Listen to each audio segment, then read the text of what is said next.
wanted to do a quick shout out, just like start the show organically. And the best way I could think to do it tonight was just to thank you guys for watching another season. It always reminds me because we started right around the XFL's actual launch of spring football. And like so I always knew football was like a mainstay on this channel and that's what we wanted to focus on. But as you guys have known, Donnie, and we've gotten Evan on the show and we've even had some special guests, maybe even before we were ready for them.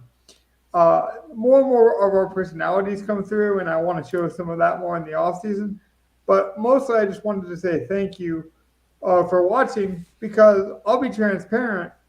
I just really enjoy being around these three guys. I almost said four, including myself. I was egotistical, but I really enjoy the four-man booth we have because it allows me to create better lineups. And so sometimes, honestly, I bring on what I consider smart, football people, and then we just build a show live, and it's almost a mirroring experience for you guys. You're just watching, four guys organically talk about this, and then I look at the media landscape with like Pat McAfee and like these organic like shows that kind of want to go like renegade and they want to just like get away from the corporate red tape, and it's like, well, that's kind of what we can do, which is funny because we're not nearly as big and we're just like organic and just starting out. But that's like what all these big time, touts or analysts want now is they want that freedom just to go live from their basements if they want to, which is kind of funny because that's what we can do. And of course, I want to say, of course, you can see I have a sub goal on the bottom, so it's important. Numbers are important. Like if we can ever make money at this. But ultimately, what we are trying to do every week, and we're going to bring it to you for the playoffs because we enjoyed it so much, is we're trying to turn a profit every week, show you a process of how average, everyday guys do it. We're not professional bettors. We look at the spreads just like every average sports guy. And so that's what we're doing tonight. I got to say I'm very happy, though, because this is one of the few times where we actually get an early look at the spreads and the sports books kind of at a good time to bet. I mean, we're a little bit later in the week, but usually we come into the sports books on a Saturday night and they're really super efficient, which I think speaks to why our numbers were so like we had a losing record this season because we were, betting into efficient lines. So I'm kind of excited to see if we can kind of get some Vegas money this week and what we might do with that. I'm not sure. What was the order? It was Evan, right? Evan had the first pick. It was Gov first pick. I thought it was Evan. Isn't it? Yeah. It was 69. Yeah. Yeah. 69 anyway, is closer to 70. I'm good at math. Yeah. Also, while we're on the topic, before we get too far into anything else, I do want to say, we said smart people and everything. Belichick and Saban both gone within 24 hours. I don't want to spend too much time on it, but as a Patriots fan, to see Belichick go really is so bittersweet. He said he wanted to come back, obviously, to retire with him, even though he sold. Hopefully, he's able to retire at this point. Saban finally kicking it off into retirement is pretty cool. To the greatest ever do it, baby. I thought Saban was just going to become the new coach of the Patriots. He doesn't want to touch the NFL. He already failed at that once. Well, he did just finish his house in Florida, so I don't think that would be ideal. True. Yeah, I'll say this quickly about my Chicago Bears letting go of Luke Getsy. He was our offensive coordinator, used to be the quarterback's coach for the Packers back before Aaron Rodgers left. I've read some things on Twitter where some people have mentioned, Luke Getsy appears to be a scapegoat, as if, it's not Ryan Poles and Matt Eberflus that don't share some of the blame. It's still different, because there are multiple things that are true with the situation. Matt Eberflus is still a bad head coach, and Luke Getsy was just not the right guy to play offensive coordinator for pretty much any NFL team, quite frankly, just because he would do stuff like call a running back screenplay at the worst possible time on 3rd and 15, which would end up going nowhere and sniffed out from the start by the defense. So it was the right move to get rid of him too. I don't know who's going to be the next good fit for the next offensive coordinator role, but I mean, I can dream, can't I? Bob Slowick Jr. Please come to the Chicago Bears if you're Bob Slowick Jr. I don't know what I want from my Patriots, honestly. Mayo is obviously probably going to be the guy. I've heard reports that he's not the most loved by the players, which is interesting because you'd think that he would be like there. But maybe it's just an organizational thing where nobody knew who was DC for a couple of years, and it was just weird environment. No, Oprah Winfrey already made it. You get Josh McDaniels, and you get Ron Rivera, and I don't have a good owner, and that's how this goes. You guys are going to hire the Eagles offensive coordinator for coach. So. No, we're not. We're actually we're gonna make what I've heard is it's either Frank. Who was it? Frank Thomas or no? Didn't you guys already figure out that the Franks don't work for you guys? No, we got to go through like 20 of those. Like that. Yeah, well, the Bears had to do multiple Matts in a row. The Patriots had that cycle where they had like 3 Rons hired in a row as head coach. Do you want to know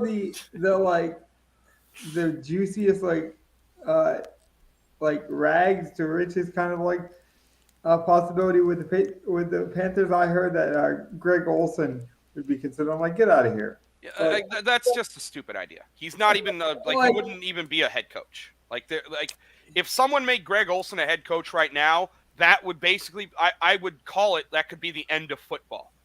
Like the amount of stupidity. Yeah, Roger Goodell would have to step in and stop the fucking organization from doing it. Like it's legit. Like you might as well put a 10-year-old kid for the Make-A-Wish Foundation as the coach. Right. And as much as Greg Olson may know football, he is not ready or capable of being a head coach for anyone. Yeah, it's like on the same level as Jeff Saturday being the interim coach for the Colts.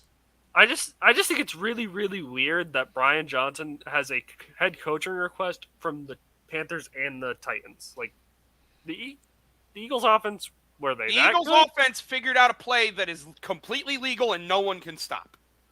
That right there should get the offensive coordinator a job. Honestly, regardless of what you think about how they've had a horrible season because they didn't actually add anything to the offense from the last year. So they didn't get better at all after a Super Bowl run. So they should have been a bad offense this year. Everyone knew what they were going to do. They still kept their offense moving by figuring out something that no other coach in the league, even smart-ass Mike McDaniels in Miami, figured out. And they did it all year, and it's completely legal. There, the tush push should get him a head coaching job. I will say, or at least interviews. There has never been a play in NFL history that has stayed successful for so long. Most coaches, you figure out a play like that, it's a week or two. Like the Wildcat lasted what? Exactly. 8 weeks? You give it a couple of weeks. They figure out what you just got to coach this discipline. Everyone bite on this or don't bite, or it's usually 1 or 2 technique things you can teach, and then you can slow that down. There is nothing you can do to stop that 1-yard tush push. Honestly, I might be wrong, but I completely agree with you, Gov. I truly think he's going to get interviews, and just because of that. Well, he has 2 interviews already. Right, and he might not deserve the job, and he may not even get a job from it, but he deserves the interviews because of that. He will get interviews because of that play 100%. Thanks for clarifying, Donnie, because I want to be clear. When I say interviews, I mean legit. He's going to be considered because it's not just a patron here, we're going to give you an interview. I'll admit, also, I don't even know what the dude looks like. So could he be is he a Rooney Rule? Could he just be, this is the black coach that's going to get interviewed by everyone so everyone can just go get their own coach? He's white. Okay, yeah, I don't know. Unfortunately, that's such a that's the thing. It is unfortunate that is, but there's going to be one coach that gets interviewed by 3 teams. Well, it's so that they can Eric Bieniemy or Brian Flores every year. We know this. That's the biggest racism. No, but they get signed somewhere. I'm talking about the coach that's not going to be coaching anywhere next year, but still gets interviewed by 3 different teams. Yeah, that's the Rooney Rule guy. Honestly, it has been Caldwell in the past. It has been Jim Caldwell many times. Many times.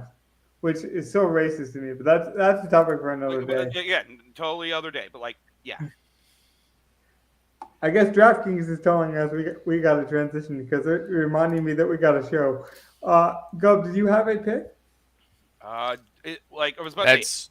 It's me first and then Gov second. Oh, yeah. See, Donnie, I called you out first, and then Donnie confused me. I'm blaming Donnie.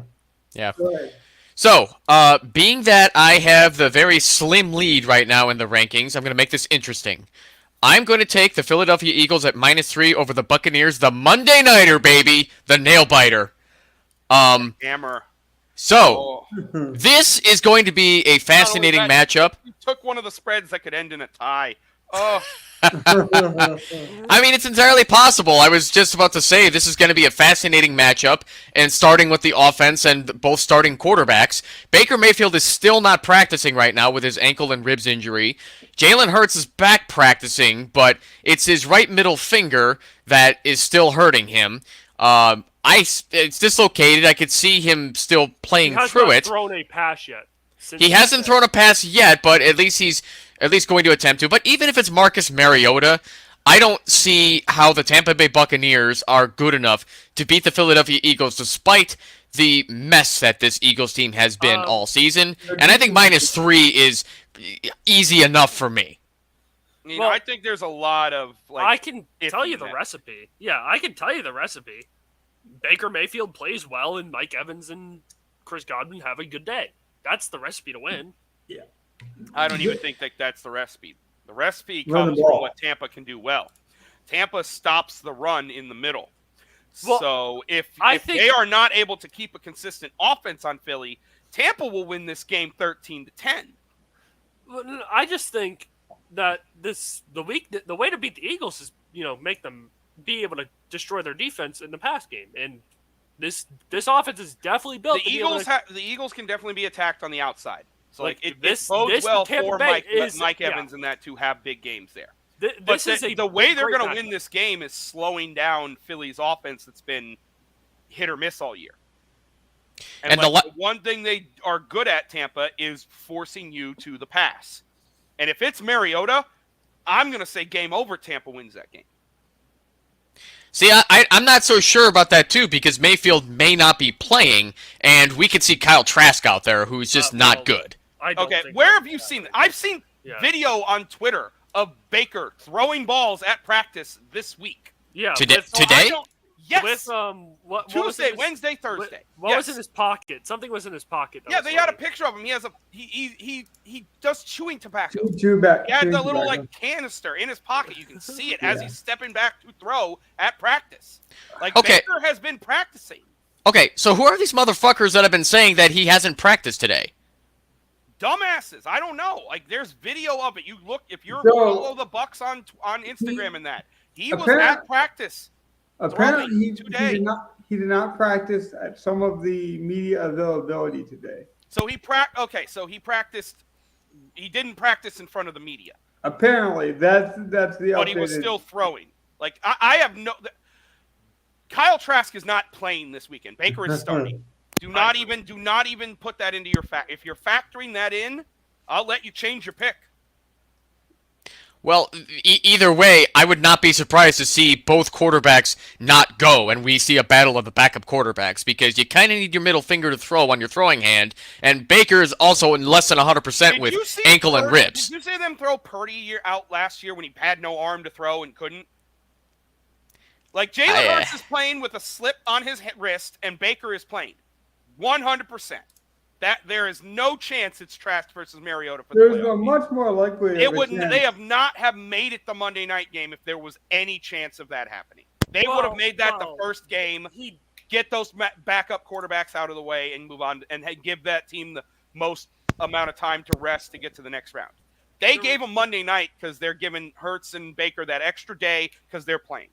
Yeah, the reports was that Baker missed walkthroughs today. That's it, walkthroughs. He's been there all week. It is going to be Hurts Baker. I would bet my pick on that alone. That it's Hurts versus Baker. I'd actually bet this game. I don't think the Eagles are anywhere as talented as the Bucks. I think the Bucks have. The Bucks have a lot more talent than people think. They clearly, I think, almost. I've been saying since the beginning of the year, early in the year. If you just put Brady on the Bucks, everyone would think they'd be a Super Bowl contender because they'd have all the weapons. They'd have a defense that can hold the people. They'd have a quarterback and offensive weapons. They'd have Rashad. Like, you would think with Brady that team could get to a Super Bowl. Yeah. The only reason you don't think that is because of Baker. And Baker's had his best season I've seen him play almost ever.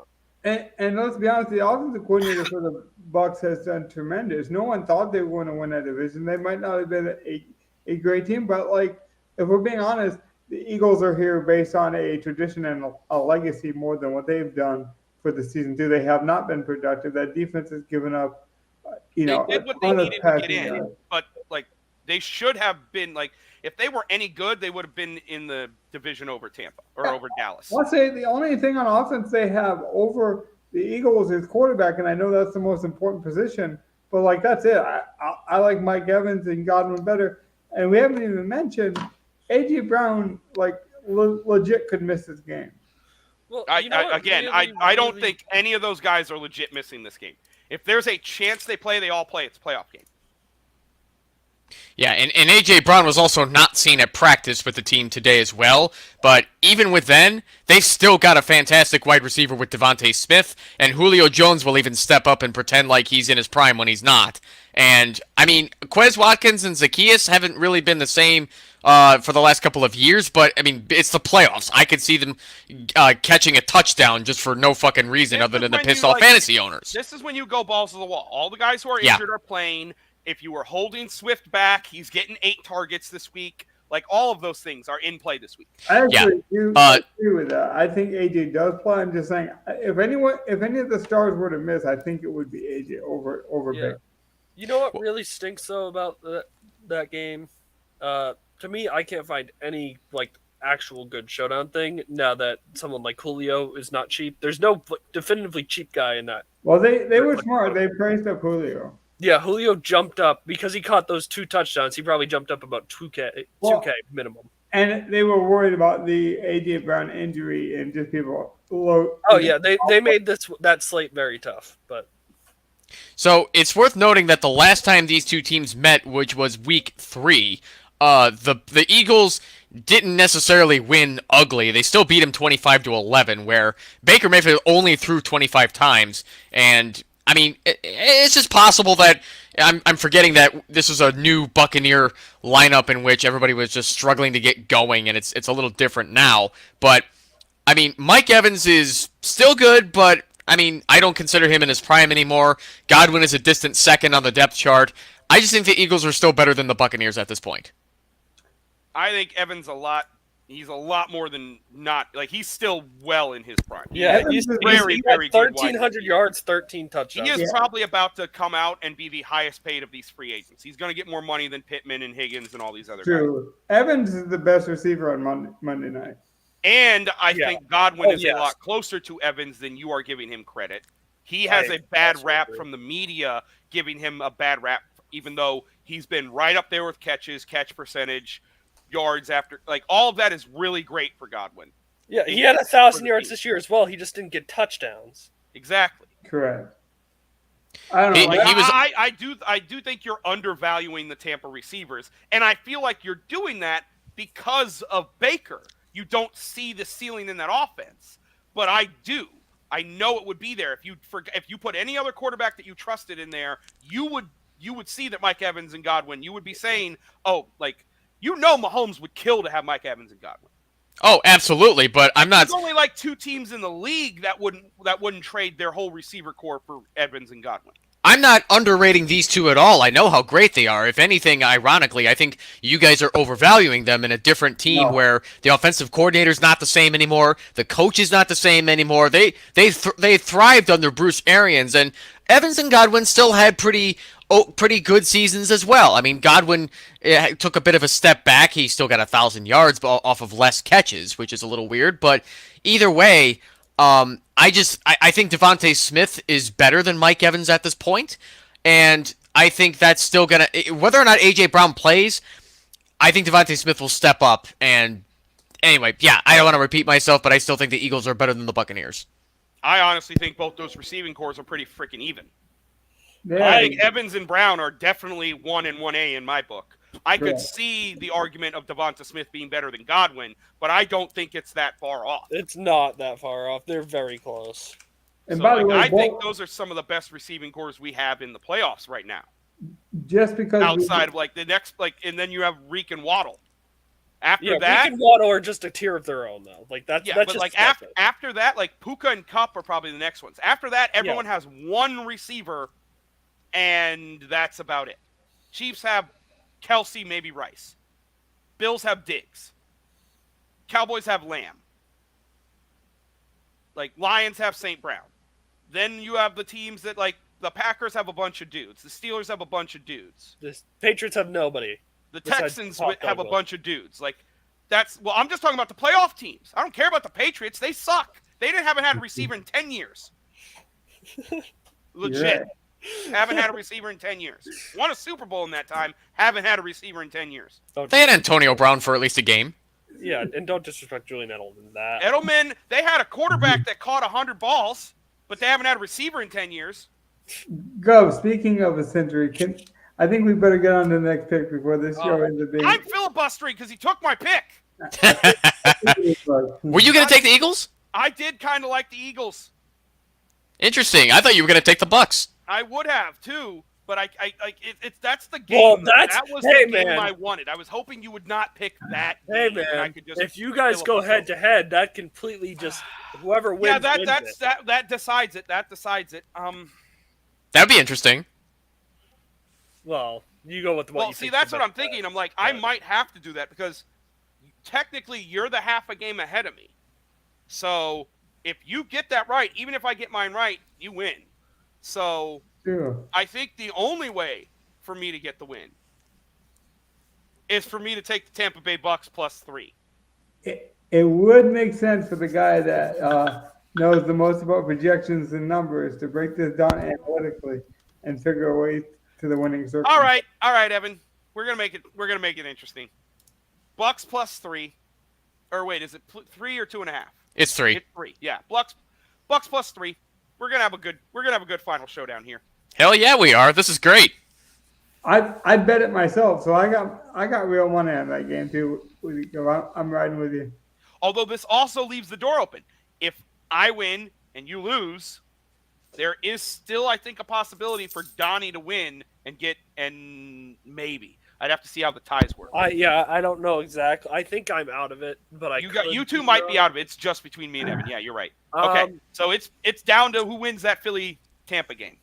Well, who do you like, though, Donnie? I'm going for the win. I think I'm going to go with the team that I feel is the safest, and will make a young QB struggle. Browns seem like at -2.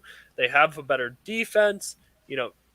This is Stroud's first playoff game. Not saying he'll play bad, but historically speaking, young teams that kind of get into the playoffs when it seems too early in their rebuilding to make the playoffs, kind of just die out in their first week unless you get a special occasion like the Bengals that one year. I'm gonna go Browns here. In Flacco, we trust. I also bet this game. I think their defense is a lot better. I think this team is built for playoff football. And, CJ had a good season, but he was still a rookie. Right. It's different. It's just different. It is different. And he's lost some weapons this season, too. So, all those being added, I like Cleveland. Yeah. If the Texans were healthy, I would completely avoid it. But if you're not going to have Tank Dell and Nico out there, I don't know how much of this offense I trust to make plays against such a good defense. I would just tell you I think Cleveland is the better team. Yeah, but, if the Texans with their stars out there were good, I'd be hesitant to bet it. Yeah, but we don't know if Anderson's going to play. That's a big deal. If Will Anderson doesn't play, that's a big deal. Yeah, that was a game I definitely didn't want to touch either because knowing that my Bears actually kept up with the Browns until they blew it in the fourth quarter in the regular season doesn't give me a lot of confidence in the Browns. The spread tells us that it's going to be close, probably. And I wouldn't be surprised if the Texans pull this one out.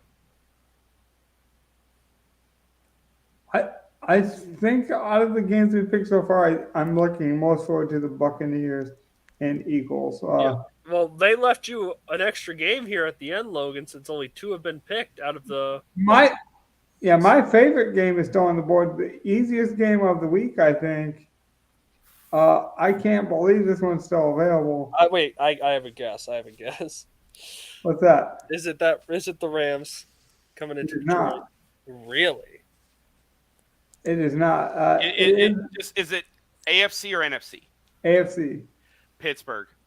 It is Pittsburgh. Yeah, that was the other one I was looking at. I don't think Buffalo beats them by 10. They don't. That just looks too big for a playoff spread. Give me the Steelers at 9.5. Yeah. The Steelers did The Steelers will lose, but they lose by 7. They lose by 6. Yeah, the Steelers will lose still, but they'll lose by 7. They'll lose by 6. They'll lose by they'll lose 20-13. They'll lose some way like that. Buffalo ain't putting up 30 on them, and they lose 30-10. That's not happening. Yeah, I think that this is kind of a massive spread as well. But when you lose your best player, 3-time sack leader in the NFL, and who's playing quarterback this? Is Rudolph starting this week? Yeah, Mason Rudolph. Okay. If the Bills play to their potential, which they occasionally do, this makes sense. I think you mentioned it with the last game, though, Johnny. I like the Steelers' defense better. I trust the Steelers to play more bully ball and a black and blue kind of playoff game way more than I trust the Bills. I mean, I like the Steelers' rough and tough offensive line. Their defense. I think T.J. Watt's a big loss, but I do think they have a nasty defense. It's not just Watt. Well, it's not just Watt, but I mean, T.J. Watt is one of the best edge rushers we've ever seen.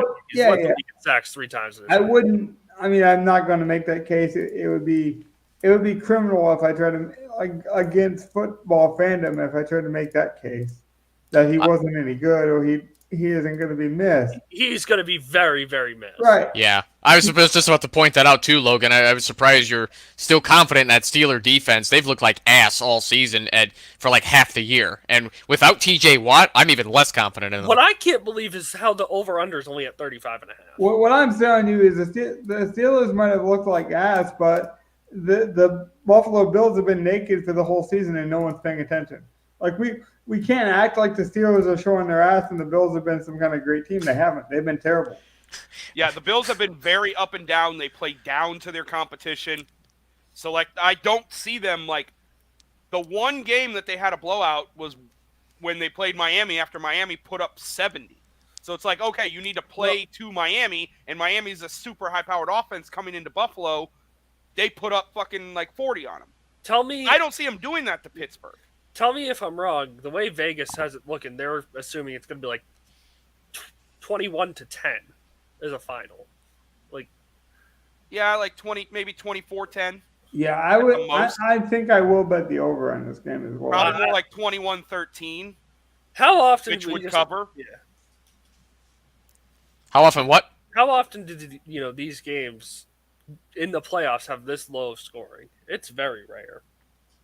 I haven't seen a low. I was going to say it's the opposite. Most playoff games outside of the title game aren't 35.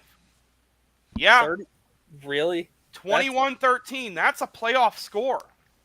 And that doesn't even hit 35. I'm kind of with Go. I mean, they are usually close games and scoring usually is down. But 35 does seem a bit low. It does seem a bit low. But that's also... I expect the 43 area. I don't know. Then you're saying Pittsburgh and Buffalo have the same kind of offensive output as Kansas City and Miami? No. But that's what I expect for playoff games. They really don't think Buffalo will score. They don't trust Buffalo's offense at all. They haven't all year. Yeah.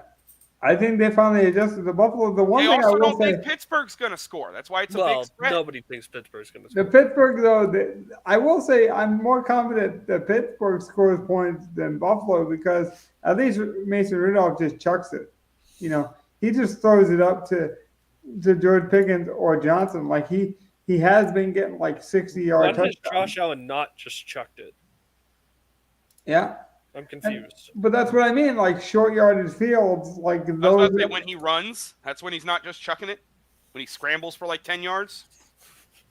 But the quick turnover, like change of possession, that's where you get your quick field goals, your easy touchdowns. And that's why I'm tempted to bet that over. And Buffalo does a lot of stuff. Like, again, they play down to their competition. When they put up points, it's against teams that have like holes, like they can exploit. It can become a shootout. Pittsburgh's going to be very disciplined and very solid in this game. Well, yeah, no, it is going to show, like, because if Sean McDermott loses this game, and it's definitively, you can tell how bad he's done, right? He's got to be. Oh, if they lose this home game, yeah, he's done. I don't think they lose, but they're not blowing out Pittsburgh in my mind. I agree with Logan taking the pick. Like, if I could have taken this one and knew I wasn't going to get a tie because of the hook, this was the other game I was looking at. Yeah, I was surprised this one was on the board for me. I'll be honest. I was going to take that, and then I realized, like, oh, wait, the only way for me to truly win is if I beat Evan and Evan loses. So, like, I might as well just take the same game, and then we'll bet it all. Yeah. Yeah, and the fact that Kenny Pickett apparently is not going to be starting for this game, which is not necessarily a bad thing for the Steelers, but even with Mason Rudolph out there throwing the football, I don't see a situation in which this Steeler team keeps it within, like, 7 of the Bills. I just don't think they're going to keep it close. I don't see how. The way it happens is Buffalo doesn't push. Yeah, Buffalo. Like, we know Josh Allen is entirely capable of throwing 2 interceptions in this game. Absolutely. Absolutely, and they'll still blow... If he does that, I don't think they blow him out. Like, if he does that, then Buffalo puts up, like we've been saying, like 21 points. I don't see him putting up 30 if he's throwing multiple interceptions. And if he does that, all we need is Pittsburgh to not put out, like, 3 points. Or 6 points or something. Like I say, all they have to do is put 10 on the board, 13 on the board, and you're good. And I think Pittsburgh's shown that they're going to be able and capable of doing that. Like, if you just take their averages this year, you're going to get like 24 to 13. Well, interestingly enough, which would cover, but would also be a little higher. So we'll see. This is playoff football. I expect teams to play tighter than they normally do. I think it's... guys don't remember, though, Mason Rudolph, now he hasn't thrown one yet this year, but he was kind of a turnover-prone guy when he's played in the past. Both of these teams could throw multiple interceptions, and it's a slog of a game, and it's 13-10. For Mason Rudolph's case, that was 2019 when he threw 9 picks and 13 touchdowns. Well, every game pretty much he played at. Yeah, in 8 games he threw 9 picks. Then he also threw a pick every other year he's played a game. Yeah, and this Buffalo defense not necessarily playing up to their full true potential. I think they're going to give that Steeler offense a hard time. And I don't know who the offensive coordinator is that took over for the Bills, but Josh Allen has not looked the same ever since. The Bills have come out for years saying, oh, we're going to make Josh Allen run less. But he has run a little less this season in attempts, but he's got more touchdowns, meaning that he's had to take more of it to the house himself, which is probably damning on this offense this year. Yeah, they've done the tush-push stuff as well, though. Sure. He's running it more efficiently. He's taking the opportunities at, like, the goal line to run. He's not running it as much designed run-wise, like you said. But when he does run, it's in those high-value It's in the home runs type thing. Yeah. Yeah, and that's what I'm curious about. Like you said, it's the tush-push. It's like, and think about how Buffalo is. Like, until this last game, who was going to push it in 5 yards from the goal line? James Cook? Yeah, Cook is not good at that. James Cook is an open field guy. Right. That's why they have playoff Lenny now. That's what he's going to be used for. To run it up the middle when he can, and to push Josh Allen on those short yardages. It's 100% why he's there. Yeah, because Damian Harris is gone. Exactly. Yeah, they haven't had that guy all year. So Josh Allen has done that all year. And they haven't done any of, like, he still scrambles a little bit, but it's more like, it's not, like, it's funny because, like, it is designed runs, but it's not like every drive there's a Josh Allen designed run. It's like twice a game there's a Josh Allen designed run. And so he's running a lot less. I feel like that's the way it's always been since he got drafted by Buffalo. No, he's had years where like he would literally have like 7 to 8 rushing attempts a game. Yeah, I remember his and rookie year was he awful. was like I remember he had a year he looked like Lamar with his rushing attempts. Legit. I mean, it's kind of been trending that way after the bye week anyway with Josh Allen. He's been having double-digit rushing attempts again. And they've kind of needed it because James Cook, like, he looks better as that open space running back, but they don't have a bruising, pounding short game. He has to do that now. And that is going, like, I think that's part of the reason he can never get into a good enough rhythm with the offense where he doesn't make mistakes. I agree. That's why he's going to throw an interception, because he's got that in his head whether he should scramble. Yeah, and the running back situation is interesting with the Bills too, because now Latavius Murray they signed is now healthy scratches. Like, they don't even believe in him anymore. They playoff funny now. That's the thing. They used Latavius Murray during the year, knowing he's not going to be much of anything. Like, it was going to be Damian Harris. They had Latavius Murray all year. It was going to be Damian Harris until that injury. Literally, like, wasn't that game 1 or game 2? Yeah, that Harris went down. Yeah. So like after that, it's Murray. But they signed Fournette back in like week 10. Yeah. Like, they've been sitting on him like, you're going to be ready for the playoffs. You're going to be our bruiser back. We're going to just watch what Latavius is doing. You're going to take that role. And literally this last game, he did everything Latavius would do. He was on the same amount of field. He was on the field the same amount of time as Latavius had been with James Cook all year. Yep, because it sure as shit wasn't going to be Nyheim Hines, even if he never tore his ACL. Listen, well, first of all, it wouldn't have been Zach Moss if they never did the trade last year. It wouldn't have been any of that. We're not going to disrespect Nyheim Hines on this show. But what makes you say that? True. Evan, I'm going to make you go. No disrespect, sir! If you don't know. Are you going to slap me with a glove and challenge me to a duel over it? That's the thing. I'm fine. I'm looking for my gauntlet right now.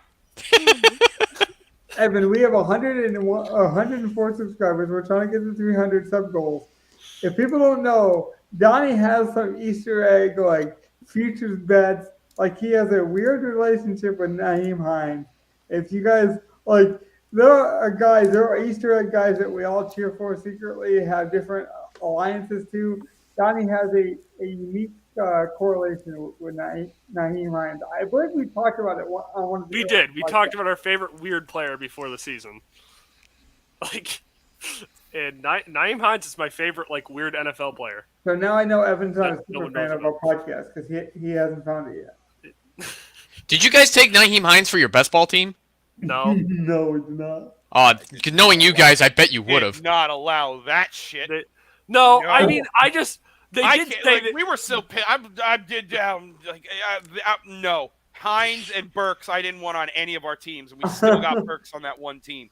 I'm still not happy about that. Evan, if you didn't know, going into the season, the plan was for Nyheim Hines to be used. Oh yeah, pretty decently. He would have. They might have used him more than James Cook early. Yeah, because he's always been a very good receiving back, but then I saw the Bills were starting to use him for special teams only, and I didn't understand that at all. That was when they traded for him, though, and he probably had trouble learning the playbook. Right. Yeah. I allowed the Leonard Fournette talk because at least he's in the playoffs. Donnie, do you have a pick? We already did all of our picks. Yeah, we're ready to build a lineup. Okay, that's what we were doing. I knew once we got to Nyheim Hines, it was time to move on. We've decided to build a lineup. I can talk Nyheim Hines for an hour. I know you can. I keep muting because I got to blow my nose. Let's not talk on this in an hour. I don't need an hour of Hines talk. I mean, I can't even feel. If you're going to do an hour of Hines talk and Ward is not brought up, I can't even be part of the conversation. Yeah. Because we're not going to be talking about ketchup on the show either. Or Heinz Field, for that matter. We're done with all of that. I forgot about the condiments.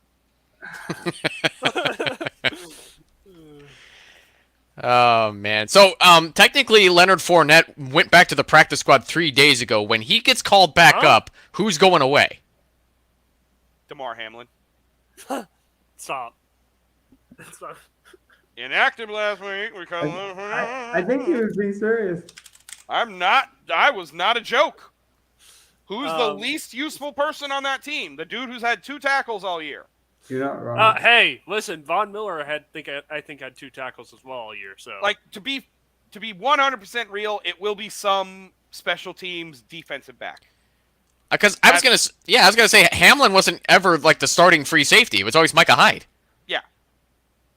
So I'm saying like, it will be some random defensive back. I assure you. It just happens it could be DeMar, but it's also unlikely that they bench DeMar for a playoff game after every fucking thing that happened. I do think it's kind of funny though that Deshaun Watson has to watch another quarterback lead his team, quote unquote. I'm not even sure if I've told you guys. Team. Have I told you guys what? The mythical vision of how the gods have ordained and scripted the NFL playoffs? No, you haven't. I want to hear this. Yes. I really want to hear this. Before we build, we have to hear this.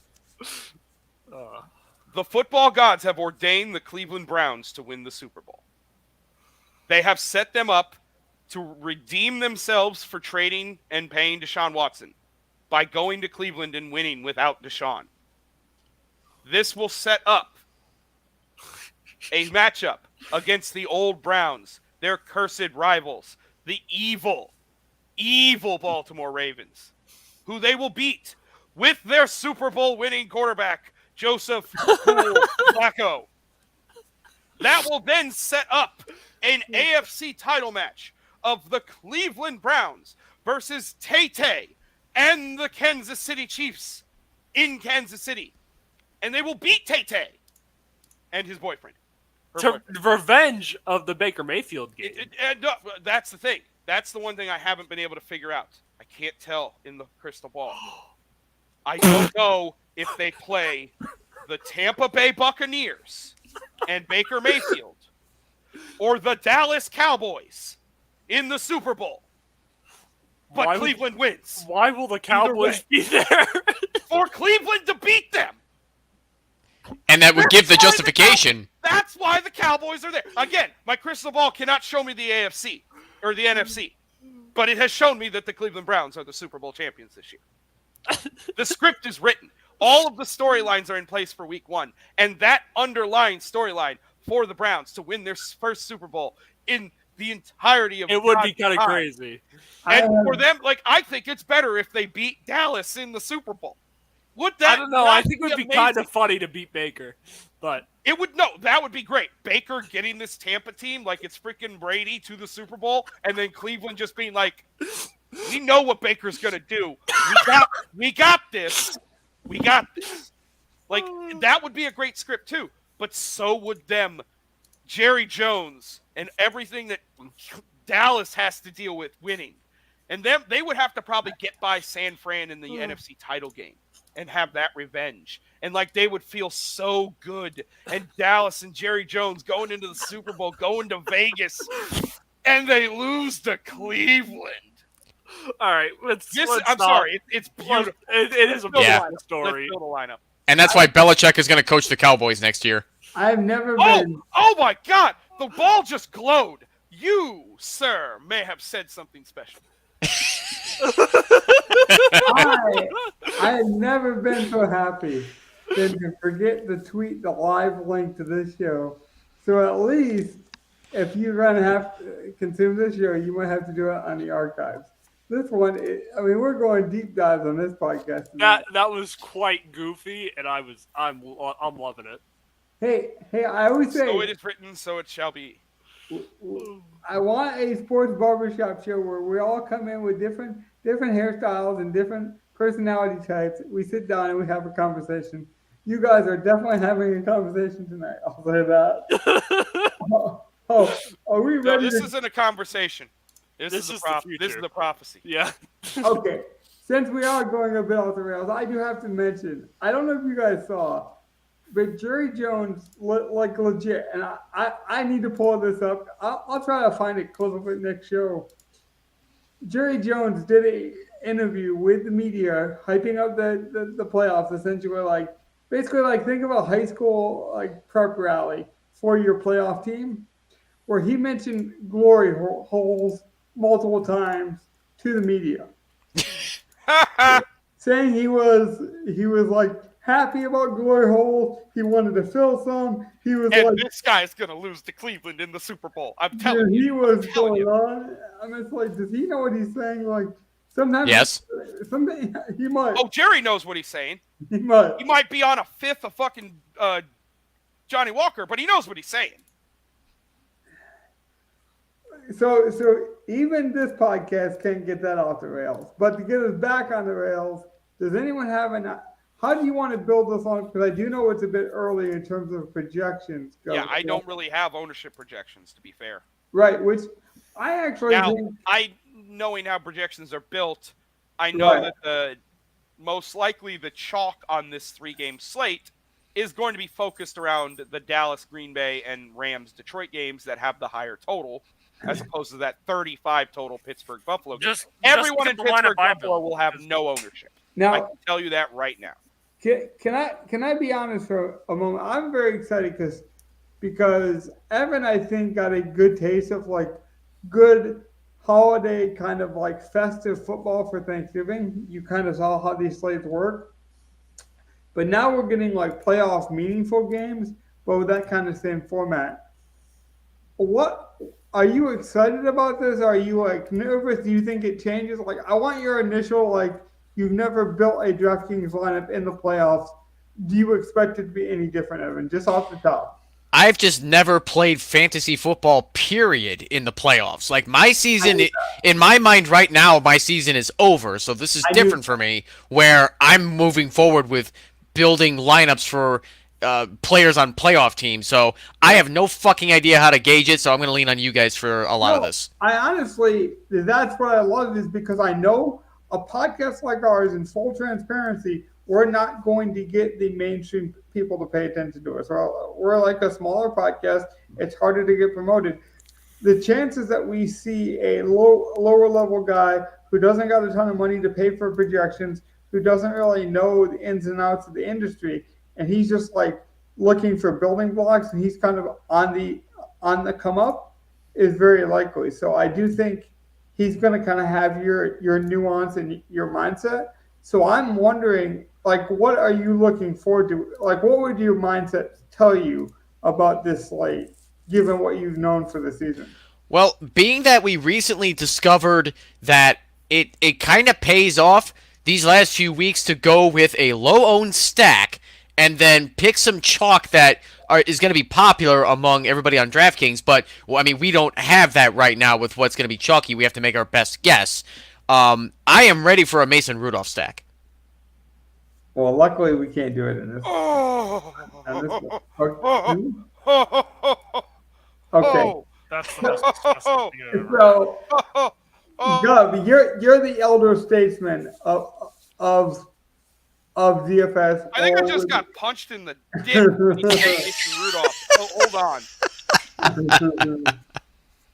But As an elder statesman, give a brother a minute.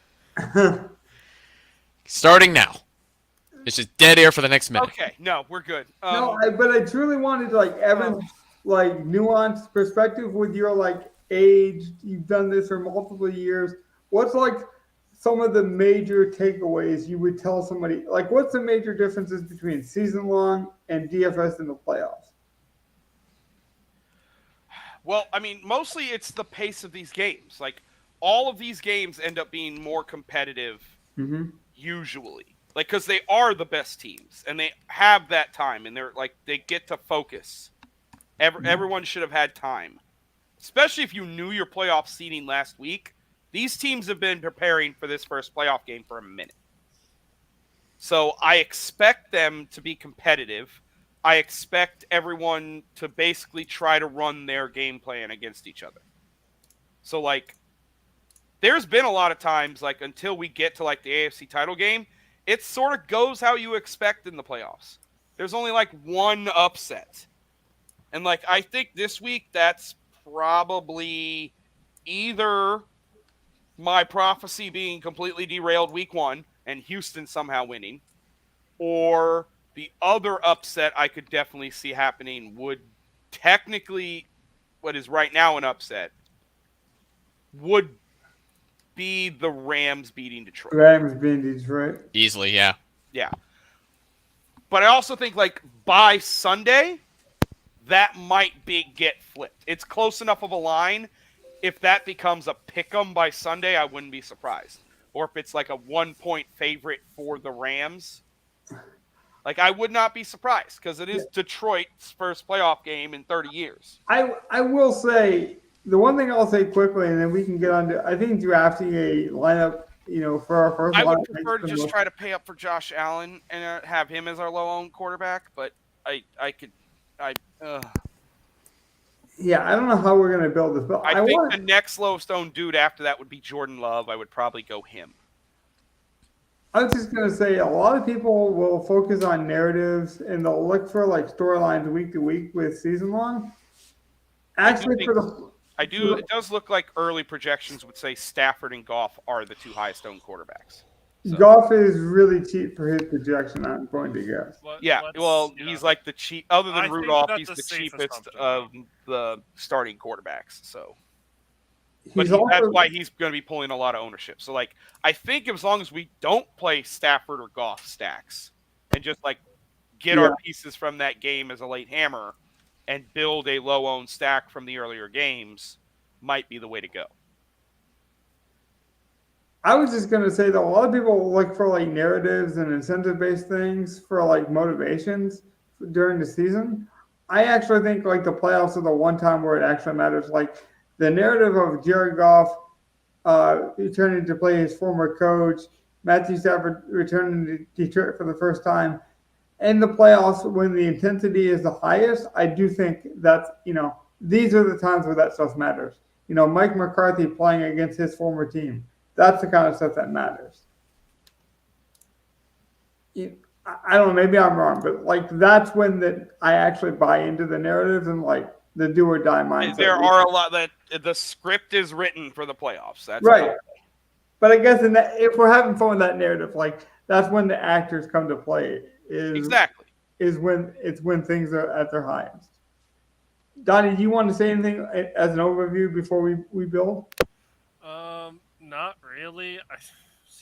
I already have my rough draft of this slate build, so I kind of know what I like here. Fair enough. So how do you want to do this? I would recommend that we pick a quarterback as a group, see if we can agree on one, and then do a regular draft. I would say that's the best way of doing this because the quarterback is the most important. So I'm getting the same thing Gov was getting quarterback-wise. So, okay. My personal favorites right now would be Love, Allen, or Dak. Yeah. I like Love because he's in a later game, which gives you PMR flexibility. Do we care about PMR on a 3-game slate? I do because really the PMR is finding the right chalky pieces from the LA Detroit game, to be fair. Right. Like it is a middle slate. I would rather stack Love or Dak than Allen from the first game, but I don't think there's enough scoring in that game for it to stack. Like again, it's a low total. I don't think there is. But if you guys think Buffalo's blowing out Pittsburgh, we could stack Josh Allen, Diggs, Shakir, combination, something like that. We could. Or Allen, Cook, Shakir, something cheap, maybe weirdly cheap like that, and then move on and fill in from all the rest of the other games. But, like, that's the thing. I think it's either Allen, Love, or Dak that we need to stack around. My vote would go to Dak. Logan, Donnie? I like Love or Dak. I think we're going Dak then. All right, it's a Dak stack. Okay, now we're going to draft, but I'm going to tell you I'm not taking CeeDee Lamb in any of my picks. Why not? I think that's the way to get different. Well, CeeDee Lamb is their top guy who's going to burn that secondary in Green Bay. Well, in Dallas, technically, but I know. I'm saying I would build a Dak stack without CeeDee. Well, Evan, are we doing it the reverse pick or same picks? I think reverse pick is reasonable here. Okay. Yeah, Logan, first pick. Who do you like in our Dak? You're not going to pick CeeDee Lamb, but we can. No, I'm going to take who I think is underappreciated wide receiver. I'm going to take. Is it Uh, Cooks? no, I'm going to take Jameson Williams. Save you guys. I knew it. I knew you were going to take J-Mo. Why? Tell us why. The fuck not? Targets, and he's cheap. And he has the highest chance for the price to score a long touchdown. His numbers went up. They will probably not have Clay Freeman. He is probably out since they're already looking at a kick returner, and Sam Laporta is going to be limited, if not out, in that game. They're going to need a pass catcher. Brock Wright and James Mitchell really aren't known for targets. It's got to go somewhere. Not really, but I just don't think J-Mo is the answer for any consistent volume. Like 5 targets I could see at best, but he had 69 yards in the last game, nice, but I mean, he's that deep threat guy, and I think that's too fluid to bank on. Which is why on a short slate, I would be willing to bank on it. Like, there's not many other guys to choose from. We know this cheap guy is on the field doing stuff. I don't think there's a better guy at his price that could get you 63 yards. I would pick Reynolds over J-Mo. I think Shakir at 3,400 is almost the same play-ish. And I would play Shakir. Just a much lower total game where it's not going to project that way. See, but I would play Shakir in the same lineup, but I'm crazy. Well, you would also – I don't think it's necessary unless you're trying to jam in guys. Yeah, like that's what I do. I do stars and scrubs. But no, seriously, without Sam Laporta, the target's got to go somewhere. He is getting targets for that price. The high upside with his yards per catch. I like it. I totally get it. He is getting targets. They're just not really quality, consistent ones, and that's why I don't like it. But it's your pick. I mean, I'm not going to tell you what to do with it, but we'll go with it. Yep. And then it's Donnie next. Yep. All right. So I think I'm going to just go ahead and kill this game from the start and say Buffalo defense. I like the Buffalo defense, actually. I like them a lot, actually. I think that's the most talented Buffalo piece on their team. Might be the most useful against Pittsburgh if the quarterback is going to be Rudolph. The winds are supposed to be crazy in that game as well. All right, so that makes it my pick. It does. Kyren Williams. So you're not worried about the Lions running? Don't give a flying crap. I will take 25 touches. They are going to give it to him. No, I'm with you on that one. The thing that most people want he's the McCaffrey on this slate. That's the thing. Thank you, because I don't think enough people talk about that. Talk about his reception. Look. Just look. 27 and 25 and 4, 21 and 5, 20 and 2. That's what I'm talking about. Like, give me Kyren. Give me Kyren. Matthew Stafford has always liked a receiving running back, and he gives Kyren receiving work and a PPR website. I don't understand. I mean, it's a good play. Yep. Evan, I believe you can snake now. Yes. I want to go wide receiver here. I'm just trying to decide on a couple of these here because there are some good ones I like. You might have hated the Jameson Williams, but I left you money to basically do whatever you want at wide receiver. Well, I mean, I get it. It's just that I would have rather gone cheap somewhere. Well, I mean, anyway, I've already made my point. I'll shut up now. Let's see. On such a short slate, it's always hard, but I can't see any reason to get away from Amon-Ra St. Brown. I know we already played Jameson Williams, but, I mean, Amon-Ra is going to be the top target from Jared Goff.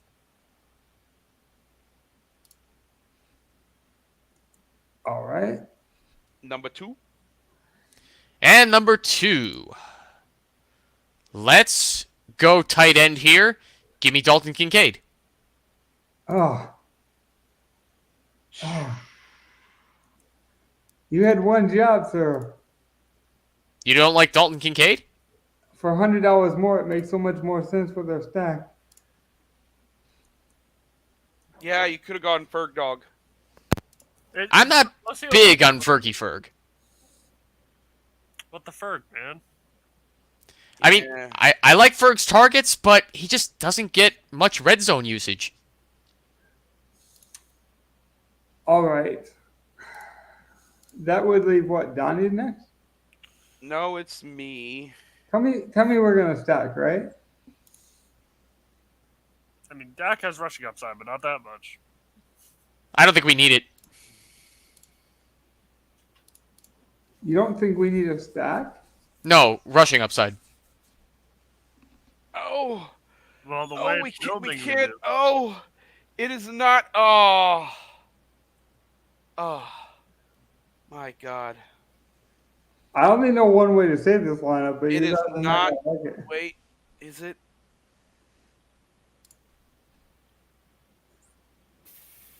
I got my pick, but I was just looking like it is technically, mathematically possible for me to say CeeDee Lamb right now and us actually be able to build a lineup. yeah, I know it is. It is mathematically possible. But we got to go Cooks, don't we? oh, I think we do. Or we could go for we could do double tight end, I suppose. No, I think we go Cooks. Same price. Are we gonna after we build this lineup? Are we gonna review it and make any changes? Because I'd be fine with swapping Amon-Ra for CeeDee Lamb. We will see. D. If I put Cooks in, Yeah, put in Cooks. yep. That leaves us with 5K a piece. I got a guy. I don't know who Donnie, pick it is. Donnie, it is your pick. All right. 5K a piece. Scroll down. Do anything you want. Donnie, I can save us no matter what you do. Yeah, I'm gonna try to make us not play a min-price tight end. Yeah, we can play one if we have to, but that's not my goal either. Well, you know what? Throw in Ferg. Okay. I was going to recommend Watson, and then we tried something at running back, but let's see what we got left. It's Najee Harris, basically, right? Yeah, I mean, we have enough. Yeah, it's like picking between Najee and Warren at that point. Unless we just play Donald, but that's really getting cute, right? That's getting kooky and crazy right there. Yeah, let's not do Yaddle. But then we have a running back against our defense, and so we definitely should see. adjust. Here's my thought. This is where I think we get off of Ferg, Yep. and then we could maybe get up to like Pollard or Monty. Do you mind dueling running backs on this slate? I No. do. Like personally, I would go Kyron Gibbs. Like I might have a personal lineup that has Kyron. Well, they catch passes, so that makes a difference. Like they're receiving options as well. Right. I'd play Christian Watson. Like especially with I Dak, don't I could see like man, he what, hasn't going. played months almost. See, I could see turning Najee into Pollard and then seeing where we're at the flex. Like, are you seeing anything that tells you that Christian Watson will play this week, Logan? He's basically warmed up with the team for the last 3 weeks. I just think if they're going to roll him out, it has to be this week. I wonder if he practiced. Hamstring's like the toughest thing to gauge. He was limited in practice today. I believe it was the first time he's practiced in like a month. For the second consecutive week, he's been limited. Did he practice last week too? Yeah. So I think really, because I agree getting up to Pollard over Najee is just safer. It gives you some flexibility if you wanted to make a pivot somewhere, if we Or need like even if you got up, like you could probably get all the way up to James Cook and still have like 4K to get something. Like I think that's better than going Ferg. See, as the other like instead of going Ferg, going Pollard is the other Dallas piece with Dak and Cooks. Or there is the possibility of going someone like Shakir, then you have 1,000 to turn Amon-Ra into CD. I do have a good cheap play that I like that will make us have to get off someone else, and it's actually not good because never mind. I would just personally like to play Reynolds over JMO, but I agree. I don't mind the JMO play as much as you guys. No, I'm not. It's not awful. I'm not switching that pick. Yeah, you play him every week. And Reynolds is more expensive. Yeah. For a reason that makes sense. He gets more points. No, he doesn't. Oh, yes, he does. Literally. No, he doesn't. No, he doesn't. I was about to say, like, JMO's averaged 9 a game for the last 5. Reynolds has had one game with 13 and then 6, 2, 2, and 9. Season average, he averages a point more. We can pull up the last 5 games. Okay, he averages a point more on the season, and we know they didn't use JMO like the first 6 weeks. Jameson was inactive because of his suspension. Like JMO's had 6 to 8 less games than Reynolds, and Reynolds is only averaging 1 point more on the season. Like, you have to actually look at the sample. Like, JMO has been outperforming Reynolds the last 4 to 5 weeks. You guys got to give me credit. I'm not being a homer on this podcast. I barely talked about I said, I don't think it's that much better of a play than like a Khalil Shakir, but I do think JMO and Shakir are better plays than Reynolds. And you told me to defend it, and I told you with Samuel Porter being up that he would target Jameson Williams. Well, he's done it in recent weeks.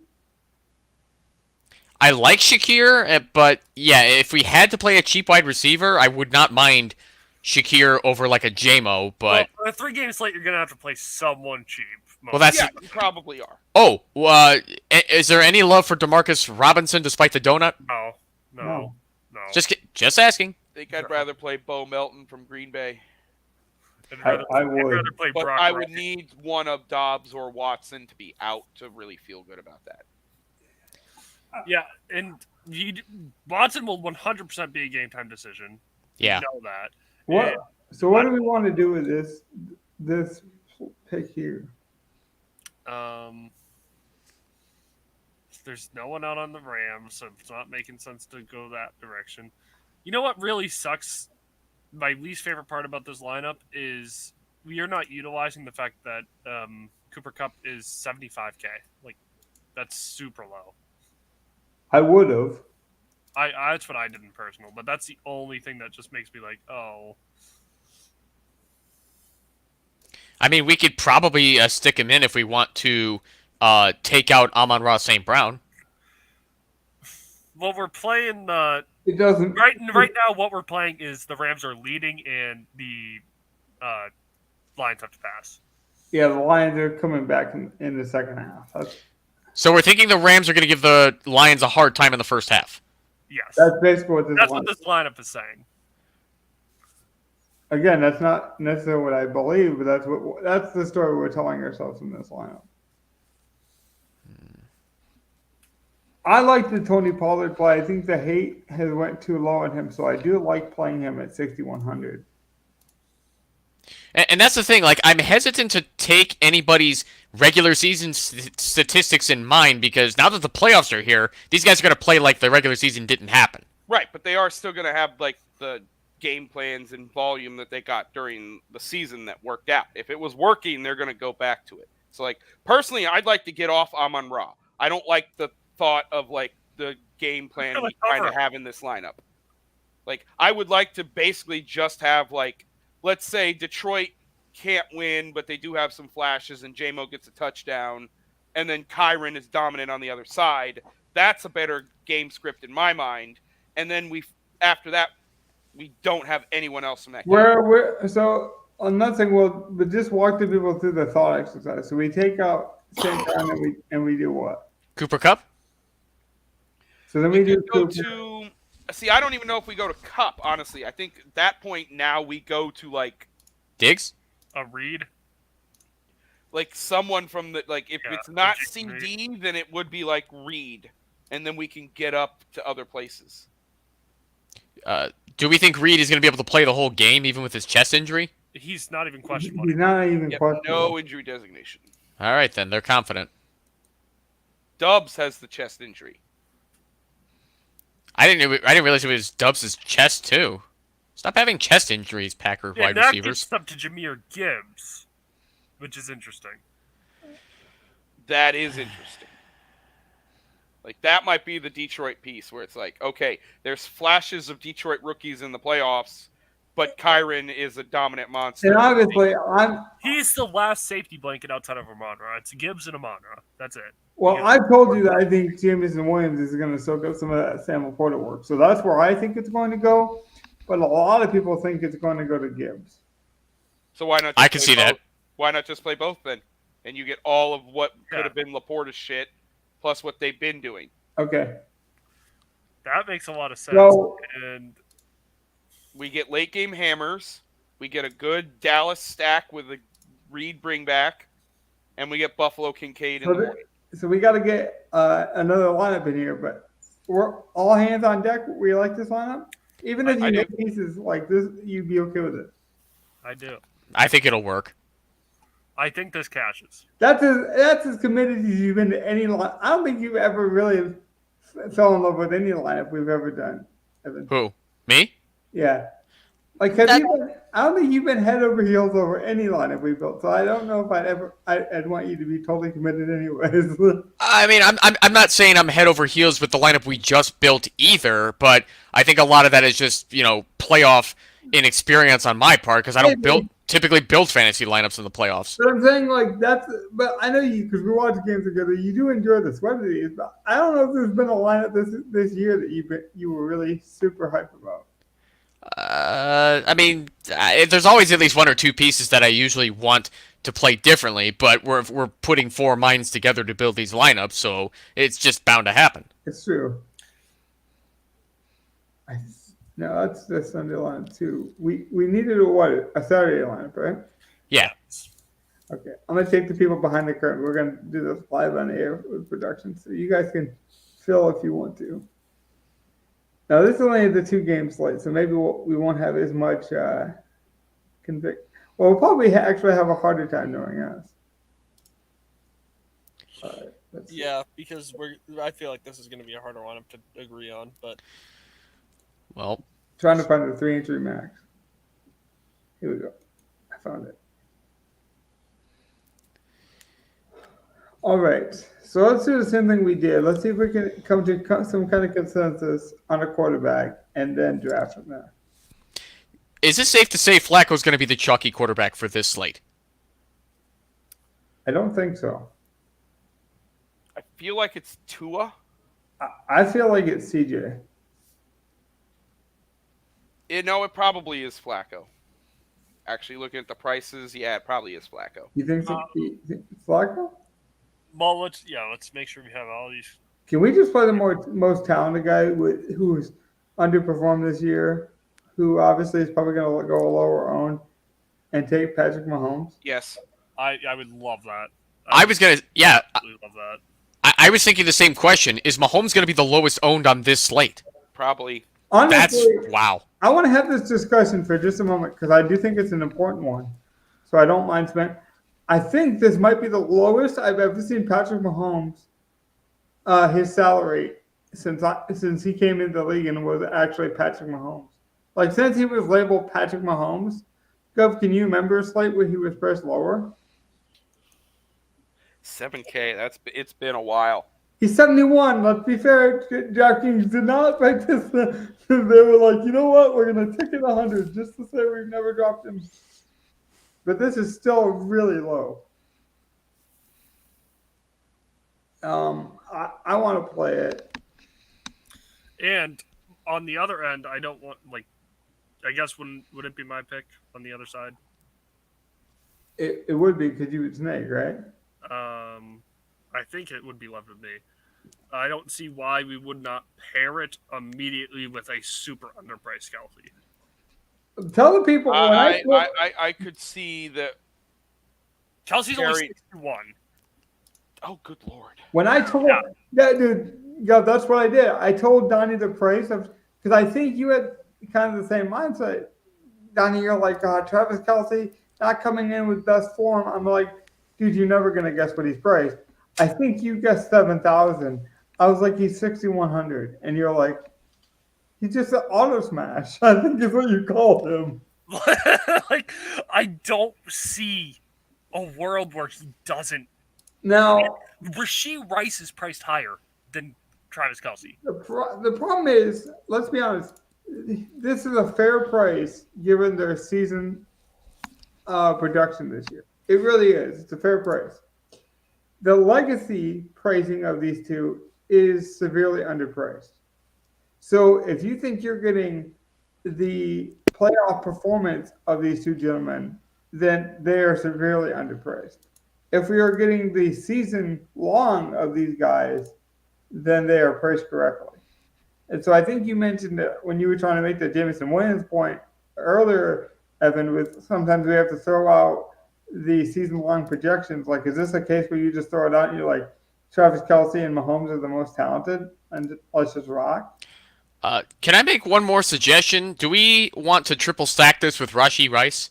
Yes. I believe it's my pick. Is it not? I don't even know. I think we're just gonna. Who? I was about to say, who was the first pick in this one? I did. So, yeah, let's just go Logan and then me and then Evan. Yeah. You know, I'm okay with going Rice though. I'm okay with that being my pick. If people didn't know, Tillman for the Browns is ruled out already.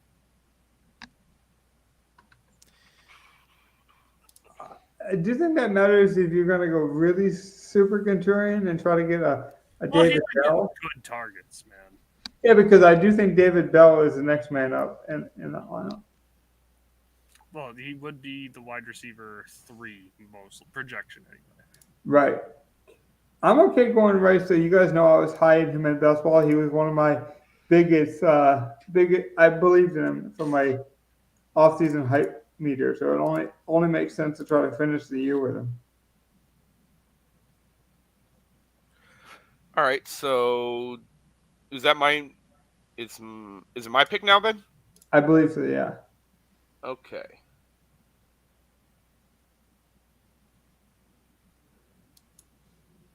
Oh, this is tough. Noah Brown is like, I'm going to filibuster for you. I think Noah Brown is likely out. Yeah, he had a limited practice today. Which, what I had heard, Evan, it was very light. Like, it was basically like sideline work, catching with the jugs machine. No, Logan, pick a number 1 to 10. 6. Evan? 9. Donnie. I'm sorry. Donnie, just pick a number. Okay. Oh God, I just needed the even or odd between the numbers. Oh God. Logan, I love you. Evan, I love you more. Donnie, what the fuck?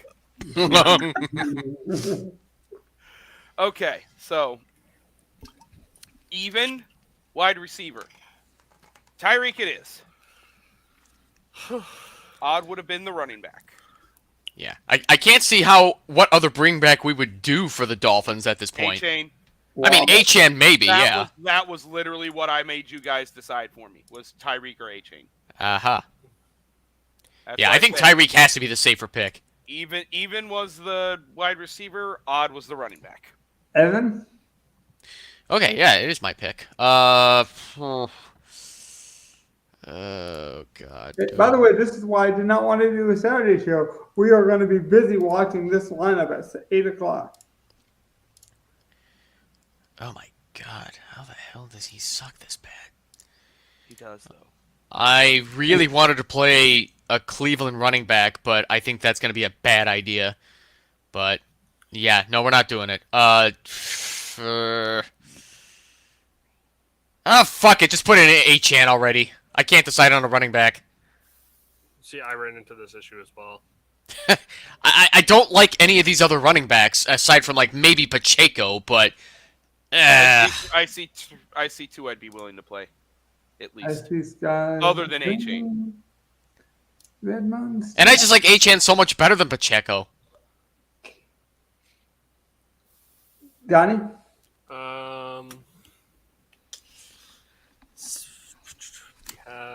We have a lot of. All right, let's just get out of Miami and Kansas City, probably, right? Mm-hmm. Yeah, we don't Not need that. necessarily. Cleveland defense. It's a good pick. The most talented too. Against a young team. Do you think Jim Swartz wants another crack at head coach? Because he's putting together a pretty good defensive resume this year. I don't know if he's getting any interviews, man. I don't know, but I'm saying, like, he is putting together a pretty good interview. I mean, he burns some bridges, but, like, I don't know. The NFL is weird with their good old boys club and who they let back in and who they don't. So I guess we'll see. But I like the Browns defense. I just want to say I actually have numbers on this. The one defense that C.J. Stroud has struggled against is man coverage, and the Browns run the most man coverage of any playoff team remaining.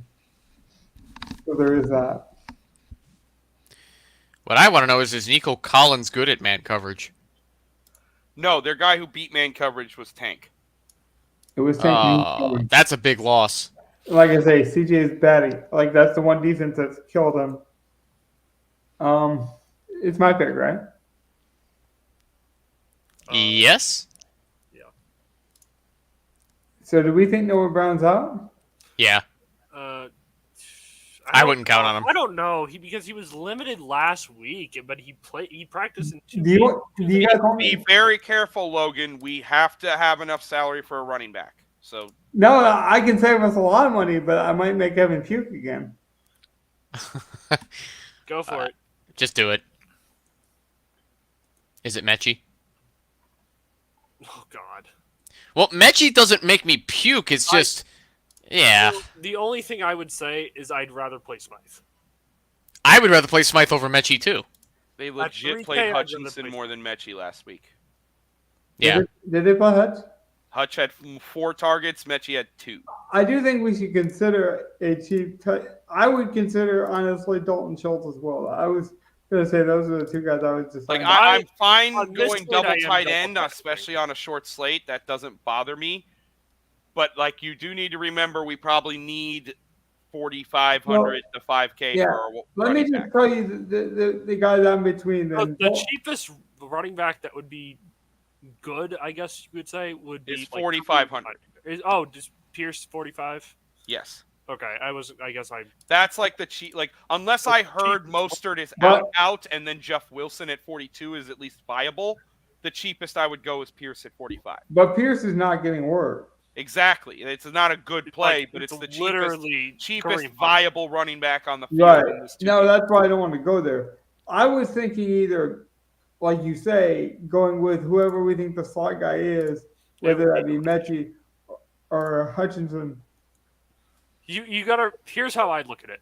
Last week for the Texans, this was their playoff game. Yep. So who was on the field is going to be on the field. So, but that's why I was like, well, if we go with targets, it's Dalton Schultz, right? Oh yes, of course. Well, That's we- why I'm not scared of playing Dalton Schultz and So the if we did that, but then we still got to fill a wide receiver spot.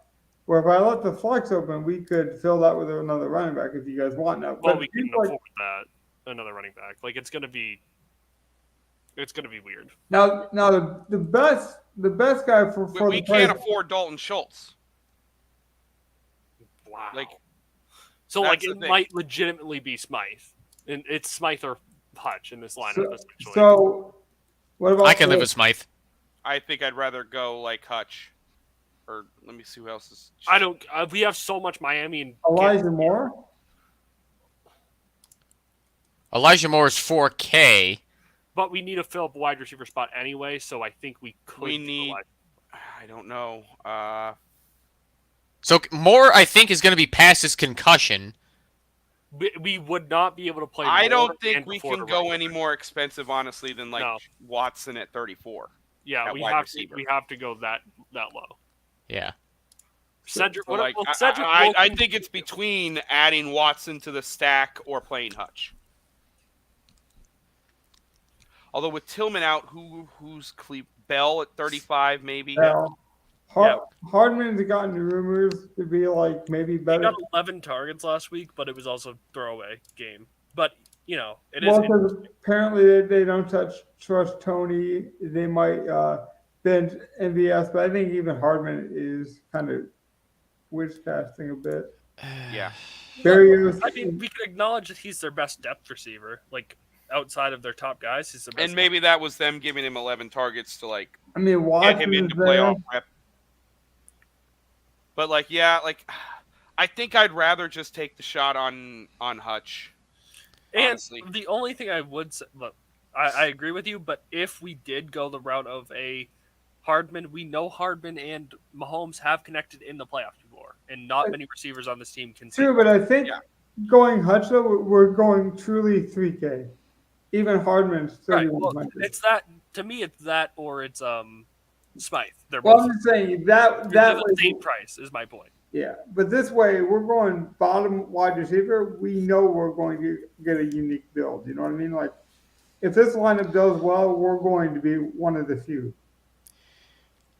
I would rather play Justin Watson over Hutchinson and either. I mean, probably Hardman too, just because Watson has been the more dependable guy. But Yeah, and I think he will be used more in the playoffs. I agree. yeah, I would rather put in Watson over Hutchinson. I disagree because we already have so much Kansas City. Well, I think, But it's a 2-game slate. Like, I honestly don't mind overstacking that Miami-Kansas City game and just taking what I think, like, if I don't trust the piece from Cleveland-Houston, I probably think there's more points available in Miami-Kansas City anyway. Like, our lineup is betting on the Miami-Kansas City being the better game of the two. okay, but let's do this first. Who's the running back we want then? Ford? I don't think Hunt. Yeah, it's Hunt or Ford. I would say I what think does it's Hunt get because us? of his price. Hunt at 47 fits. And Hunt He has at least a chance. gets some work and some passing work. And you tell me because you pay attention to the Browns probably the most of anyone on this podcast in terms of viewership. Hunt is their goal line guy, right? He is They use him a lot everywhere, yes. right. They trust him to do anything, 2-minute drill even. Okay, so if we just want bottom of the barrel, even if we didn't replace with Watson, we're still looking at only 3,700. So, I mean, we're still looking at Watson, right? Well, I mean, if we do what I was about to say, if we do, we're still probably looking at Watson and leaving a few hundred, yeah. Unless we go to Watson, and then we go to Wood. We just assume the veteran's going to get playoff run. He's still questionable with a hip injury, though. I know, but I mean they're limited. This is all they're hinging on Noah Brown not playing, obviously. Sure, but I mean Robert Woods isn't 100% either, and he's just even then, like he just hasn't gotten a lot of good work all season. He's only had maybe 4 or 5 games where he's gotten decent work. Yeah. So should we get off of somebody else to make this lineup make sense, or should we just play Watson? Well, I think we have to go Hutch Watson, honestly. Yeah, because I can't see a case for David Bell. I think it has to be Justin Watson. Yeah. Okay.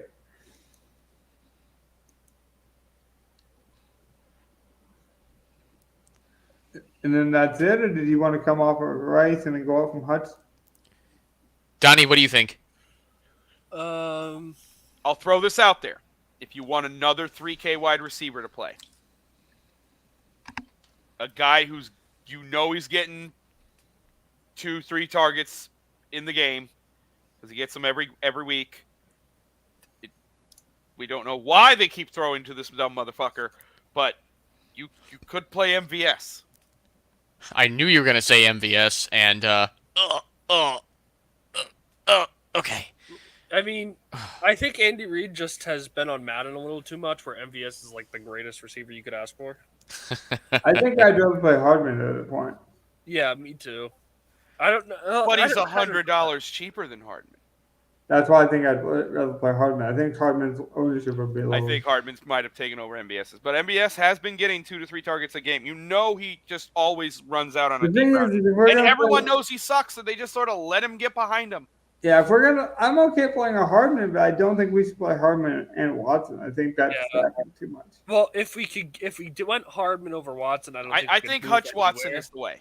I think that's the way to go. Yeah, because I'm telling you right now, there is a no man's land in between this range where even if you're off that's 1,000, it's hard to get anywhere. I mean, you guys are right. This was a playoff game. Week 18 was a playoff game for Houston, and he saw 4 targets. Forget the 6 yards. At 3K to see 4 targets in a playoff game, it means something. If he was like 5,000, it's a different play. But a minimum price guy to see 4 targets in a playoff game, that does mean something. I mean, price is considered on what we expect. I don't want to get too far into it because he's not in our lineup. But at 3,800, how do you guys feel about Cedric Wilson? Do you think he's a decent play this week? No, because the Miami Dolphins, with their number 3 wide receiver, have like a number 3 receiver by committee between him, Claypool, and Craycraft. Well, just look at the target share on that, if you can, Logan.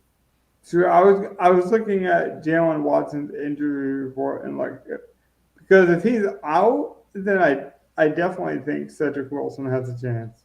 No, he's right. When it comes to snaps, they all split pretty evenly. I do think Wilson gets a slight amount more trust and more targets, but you're talking 2 to 3, the difference between 2 and 3 in a game. Right, it's marginal, but I do think if I was going to bet on some of Wilson is definitely better than Berrios or Craycraft, but they all kind of, like he said, split, and then Chosen and Claypool get on the field a little bit too. Yep. Right. Yeah, and that's why I don't want to touch anybody from that pool of receivers. Right. If I was a ton, say what, Donnie? I just wanted to bring it up since it is playoff time. We don't, Yeah. It's a good point. Well, that's the thing, Donnie. I think we can get too cute, and I'm glad you guys called me out about the Metsy thing because before I could even get to it, that's what I was going to mention. One of the slot guys from Houston was playing. I didn't know which one because I do know Hutch, for example, is a CJ Sharp guy. CJ just loved him. Well, and Logan, to be clear, I'm a John Mechie fan myself. I'm a little biased, but they just don't use him enough, and I just have to be honest. The reason I liked him was the draft capital, but if CJ is higher on Hutch, then we needed to play him. It's just a better play. Yeah, these things just happen. I mean, it was just unfortunate Mechie's disadvantage where he had to get over leukemia and now has to get ready at the NFL level after that. So. I love this lineup. Really, I do. Even Travis Kelce, I think the narrative on him is a bit overblown. Yeah, sure, he's maybe not the number one surefire player he has been, but he is getting wide receiver usage when it comes to targets. And now you're talking about meaningful playoff games. I just think forget the regular season in that perspective. That Dolphin defense is going to get shredded. I can feel it.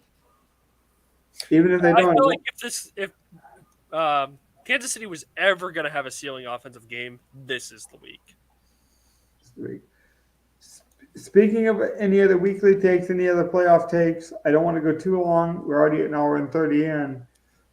Do you guys have any other tips, any other season-long wrap-ups you wanted to mention? No, not really. To me, this is not really a season wrap-up. I count the playoffs still. I know the regular season's over, but I don't. Well, that's what I mean. If you had any future, anything you wanted to speak on. I just want to see the crystal ball come to fruition. It will happen. Yeah, I would be very surprised if the Browns did what the Bengals did and go to the Super Bowl, which no one expects them to do. Well, I don't know if that's true that no one expects them. They're definitely not favored to do so. No, and I don't think on paper they have the talent to do it, but they're still a respectable defense. I mean, to be fair, they're kind of like Tampa. They do. They have a good wide receiver. They have what's emerging as a really great tight end. Like, their running game is still strong without their top running back in Chubb. Their offensive line is elite. Their defense is elite everywhere. They beat the 49ers this season. They beat the 49ers and the Ravens this year. I'll say this. I would expect the Browns or the Rams to make a Super Bowl run before I expected the Eagles to make a Super Bowl run. Yeah, I'm not convinced anymore the Eagles are going to go to the Super Bowl, but I don't see them losing to Tampa either. I agree with that, Donnie. I mean, honestly, I think this is the most parity we've seen in a long time in the NFL. Yeah, it's bizarre. And maybe we got there. I know we talked about it last week, but that's one of the things we said on that season preview show, predicting that there would be a bunch of parity this year. So, just another shameless plug. And well, speaking of plug, I want to get that one just really quickly. You are going to need Peacock to watch the game between the Dolphins and the Chiefs, unless you live in the market. At least the NFL did right. If you are regional to Miami or to Kansas City, you will get a broadcast game. So I did find that out for the people. So if we do have people that are in the Miami area or Kansas City, they did not restrict you. You will get the game. That's sweet of them. Same with Canada, by the way. If you're in Canada, you'll get the game without Peacock.